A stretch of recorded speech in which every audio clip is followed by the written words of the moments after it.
Hello everyone, मेरा नाम पूजा मालविया है और मैं आपका स्वागत ऑनलाइन पढ़ाई पर करती हूं। अगर आप बीपीएससी टीआरई 3.0 की तैयारी कर रहे हैं और आपका एग्जाम अब सर आ गया है और आपके एग्जाम में आपको है बहुत ज़्यादा टेंशन, तो आप इस वीडियो को ज़रूर देखिएगा और इस वीडियो को देखने के बाद शायद मैं आपको मोटिवेटेड फील करा पाऊंगी और आपका मोटिवेशन बढ़ेगा तो मुझे बहुत खुशी होगी। तो चलिए, आइए ज़्यादा समय नहीं वेस्ट करते हुए सीधा वीडियो की तरफ चलते हैं।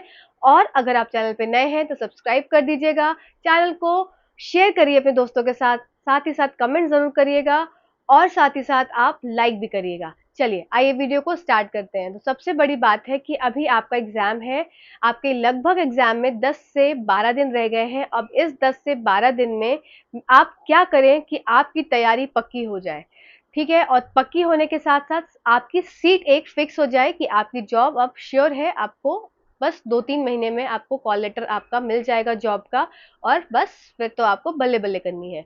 तो आप क्या करेंगे ऐसा? तो सबसे पहली चीज़ है, अगर मैं आपको अपने सब्जेक्ट की बात बताऊँ साइंस की, तो आपको साइंस की तैयारी चाहे आप किसी भी वर्ग को बिलॉन्ग करते हो, चाहे कक्षा 1 से 5, चाहे 6 से 8, चाहे 9 से 10, आप किसी भी वर्ग को बिलॉन्ग करते हैं, आपको कुछ बातें ज़रूर करनी है और ये कुछ बातों में सबसे पहली बात है, सबसे पहली बात कि आपको अब इस 10 से 12 दिन में आपको क्या करना है, आपने जो भी पीवाईक्यूज़ करे हैं, उन पीवाईक्यूज़ को आपको एक बार रिवाइज़ करना है, क्योंकि पीवाईक्यूज़ रिवाइज़ करना इसलिए ज़रूरी होता है क्योंकि आपको याद होगा, अब मुझे ईयर एग्ज़ैक्टली नहीं याद है, कि एक बार ऐसा हुआ था कि बहुत जल्दी-जल्दी में पेपर हुआ था, तो यूपी में ऐसा हुआ था कि यूपी टेट का आपका साइंस का कंटेंट पूरा का पूरा सेम आ गया था। प्रीवियस ईयर क्वेश्चन को ऐसा का ऐसा उठा के उन्होंने पूरा का पूरा पेपर दे दिया था।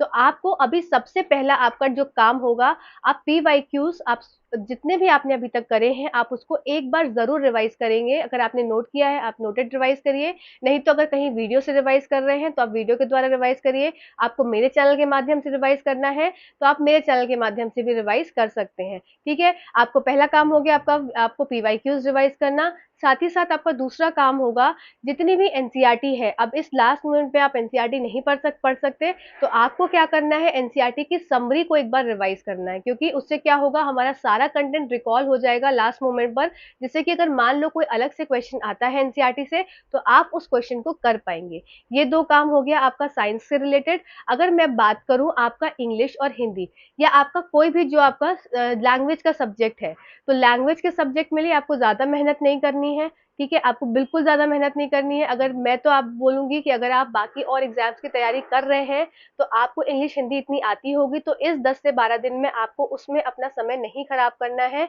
अब बात कर लेते हैं मैथ्स की।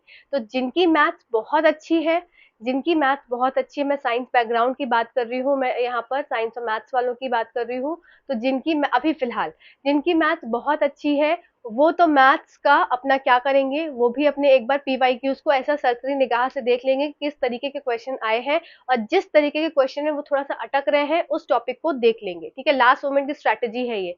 साथ ही साथ रीज़निंग में अब कोई समय नहीं गँवाना है, क्योंकि रीज़निंग इतनी होती है कि आप उससे क्वेश्चंस निकाल पाएँ।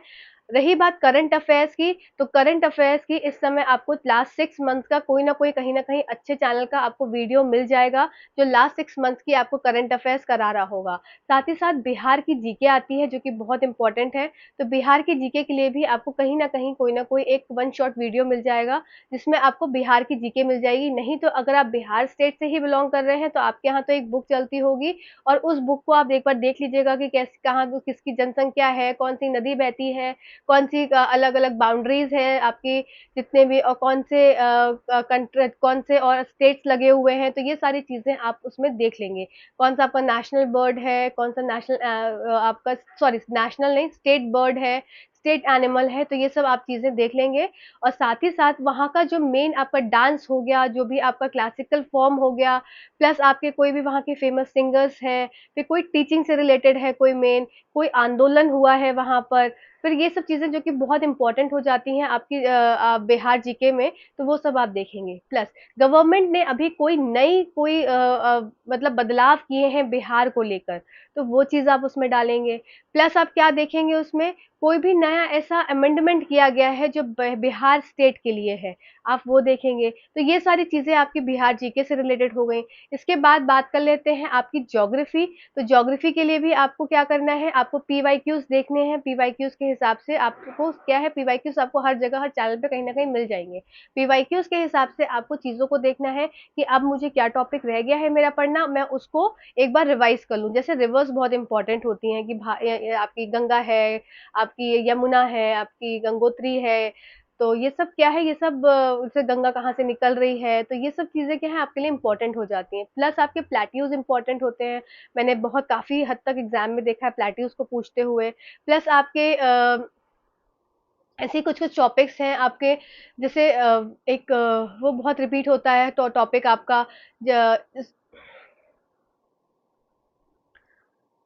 हाँ, ये मौसम से बहुत रिपीट होता है कि मतलब आपकी विंड्स कैसे फॉर्म होती हैं, साइक्लोन्स कैसे फॉर्म होते हैं, तो ये सब आप उसमें से देख लेंगे। ठीक है, तो इस तरीके से आपको स्ट्रैटेजिकली चीज़ों को करना है, और जो प्रॉपर एसएसटी बैकग्राउंड के हैं, आपको अपना क्या करना है, आपको भी अपना पीवाईक्यूज पहले देखना है। पीवाईक्यूज के हिसाब से आपको ये देखना है आप किधर लैग कर रहे हैं, किधर आपकी कमी है, आपको उस कमी को पूर्ति करते हुए आपको अपनी चीज़ों को आगे बढ़ाना है। देखिए, बहुत किताबों में इस समय नहीं घुसना है, बहुत ज़्यादा इधर-उधर नहीं भटकना है, बहुत ही फ़ोकस्ड होके आपने जो पढ़ लिया है अभी तक, उसको रिवाइज़ करना है। अगर आपने कुछ नहीं पढ़ा है, तो आप स्टार्ट करिए चीज़ों को समरी से करते हुए, क्योंकि समरी एक बेस बना देती है और थोड़ा-सा कॉन्फिडेंस बूस्ट अप करती है। जैसे मान लो कि अगर मैं साइंस की बात करूँ, तो क्योंकि मैं साइंस की टीचर हूँ, तो अगर जैसे मुझे पेपर देना है और मेरा कुछ भी तैयार नहीं है, क्योंकि होता है बहुत लोग नौकरी कर रहे हैं, बहुत लोगों के पास घर की गृहस्थी है, लेडीज़ हैं, तो उनके पास समय नहीं है।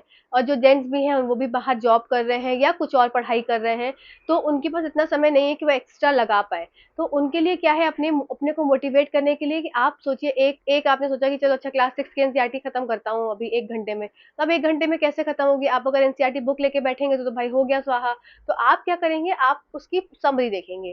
ठीक है? क्लास 7 की समरी देख ली, क्लास 8 की समरी देख ली, क्लास 9 की समरी देख ली, क्लास 10 की समरी देख ली। तो इस तरीके से क्या होगा, आपका एक ही दिन में सारी समरीज कंप्लीट हो जाएंगी, तो आपको बहुत ज़्यादा कॉन्फिडेंस आएगा कि हाँ भाई, मेरा एक सेक्शन तो पूरा तैयार हो गया, मुझे सारी समरी आती है। अब इससे रिलेटेड क्वेश्चन आएगा तो मुझे ऐसा तो लगेगा कि हाँ, सुना सुना है। अब मैं उसको क्वेश्चन को एलिमिनेट करके ऑप्शंस को अपने उत्तर तक पहुंच जाऊंगा।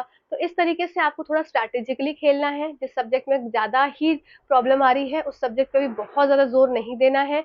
जिस सब्जेक्ट में आप लग रहा है स्कोर अच्छा करेंगे, तो उस सब्जेक्ट को थोड़ा सा और पक्का करते हुए देखो। जिसकी मैथ वीक है, तो बहुत ज़्यादा मैथ्स लेकर मत बैठ जाना इस समय। बाकी चीज़ों को प्रिपेयर करो, बाकी चीज़ें अच्छे करो। मैथ्स के जो कुछ टॉपिक्स हैं, देखो कुछ टॉपिक्स होंगे जो नहीं आते हैं, पर उसमें कुछ तो टॉपिक्स होंगे ना जो आते हैं। तो आपको क्या करना है, जिनको मैथ्स में प्रॉब्लम है, आपको क्या करना है, जो टॉपिक्स आते हैं उसको आप छाट लो बस। आप इस बात को प्लीज ट्राई करके देखना, आपको रियल में बहुत हेल्प मिलेगी। आप उन टॉपिक्स को छाट लो, जैसे कि नंबर सिस्टम से आप सबको क्वेश्चंस आते होंगे। ठीक है, परसेंटेज के क्वेश्चंस इजी आते हैं, आप उसको कर पाओगे। ठीक है, सिंपल इंटरेस्ट के क्वेश्चन सीधे सीधे आते हैं, आप उसको कर पाओगे। फिर आपके फ्रैक्शन वाले क्वेश्चंस आते हैं, वो आप उसको कर पाओगे, जैसे असेंडिंग डिसेंडिंग वाले। तो कुछ ऐसे क्वेश्चंस है ना, उसको छाट लो। मान लो 20 क्वेश्चन आ रहे हैं, तो आप उसमें से ये छाट लो कि मैं 10 तो कर पा रहा हूँ ना। अब मैं 10 कर पा रहा हूँ, तो 10 की 4-5 क्वेश्चंस की प्रैक्टिस कर लूंगी, तो वो या कर लूंगा, तो 20 में से 10 तो मेरे आ जाएंगे ना। कहीं अगर मैं 20 में से 20 का 0 अंडा लेकर आ रहा हूँ, उससे अच्छा कि जो टॉपिक्स मुझे आते हैं उसके मैंने दो तीन क्वेश्चन, सिर्फ 2-3 ही प्रैक्टिस कर लिए, तो वो 10 से 12 क्वेश्चन मेरे पक्के हो जाएंगे। अब 10 से 12 क्वेश्चन पक्के हो जाएंगे, तो कहीं ना कहीं तो ऊपर उठोगे ना। जिनको मैथ से बिल्कुल घबराहट है, तो आप ऐसे सॉल्व करो अपनी चीजों को। बस इसी तरह से थोड़ा पढ़ते रहो। और सबसे इम्पोर्टेंट बात है, सबसे इम्पोर्टेंट, इन सबसे इम्पोर्टेंट, जितने लोग तैयारी कर रहे हो, मैं आपको मतलब बस एक चीज जरूर आपको रिकमेंड करूंगी, और साथ ही साथ एक चीज और आपको बस बताऊंगी, और फिर वीडियो को एंड करूंगी कि इस मोमेंट पर आप चाहे मुझे आप अपनी अपनी फ्रेंड समझ लो, आप अपना मुझे टीचर समझ लो, आप अपना मुझे गाइड समझ लो, या अपना आप बहन समझ लो। ठीक है, अपनी मुझे दीदी समझ लो, कुछ भी समझ लो, अपनी टीचर समझ लो। आपको बस एक चीज मैं आपको गाइड करूंगी कि इस मोमेंट पे आप जाकर 15 दिन के लिए लाइब्रेरी ज्वाइन कर लो। सुबह चले जाओ 6 से 7 बजे, और रात को सीधा 9 से 10 बजे घर वापस आओ। आप बिलीव करो, सुबह से लेकर रात तक का खाना लेकर जाओ, लंच लेकर जाओ, आपका स्नैक्स लेकर जाओ। आप बिलीव करो, ये जो 10 से 15 दिन आपके बीतेंगे ना, ऐसे फुर्र से निकल जाएंगे, और आपको एक एक नौकरी देकर जाएंगे। आप घर पे रहोगे, बेल बजी, फिर कुछ करने बैठोगे, मम्मी ने कुछ कह दिया, फिर करने बैठोगे, छोटे भाई बहन है उन्होंने कुछ कह दिया, फिर करने बैठोगे, फोन आ गया। लाइब्रेरी में क्या होता है, अगल बगल वाला पढ़ाई कर रहा होता है। ठीक है? तो उसको देख के थोड़ी-सी तो शर्म आती है कि अरे भाई वो पढ़ रहा है, अरे वो ना निकल जाए, मुझे पढ़ना है, मुझे निकलना है। तो एक थोड़ा-सा कॉम्पिटिशन आता है, लाइब्रेरी का माहौल ही अलग रहता है पढ़ाई का, आपने तो देखा होगा सबने। तो जाओ, जाकर लाइब्रेरी जॉइन करो और अपनी तैयारी को पक्का करो, जो स्ट्रैटेजी मैंने बताई है, उस स्ट्रैटेजी को फॉलो करो और बस पढ़ते रहो और एग्ज़ाम बिलीव करो बहुत अच्छा हो जाएगा तब। और ये वीडियो आपको अच्छा लगा, कैसा लगा आप ज़रूर बताइएगा, आपको कुछ मोटिवेशन फ़ील हुआ तो वो भी बताइएगा। साथ ही साथ कोई दिक्कत हो तो वो भी बताइएगा। आपकी दीदी, आपकी फ्रेंड, आपकी टीचर, कुछ भी जो भी आप मुझे मान रहे हो यहाँ पे इस प्लेटफ़ॉर्म पे, आप उसके हिसाब से आप अपने कमेंट्स को दे सकते हो।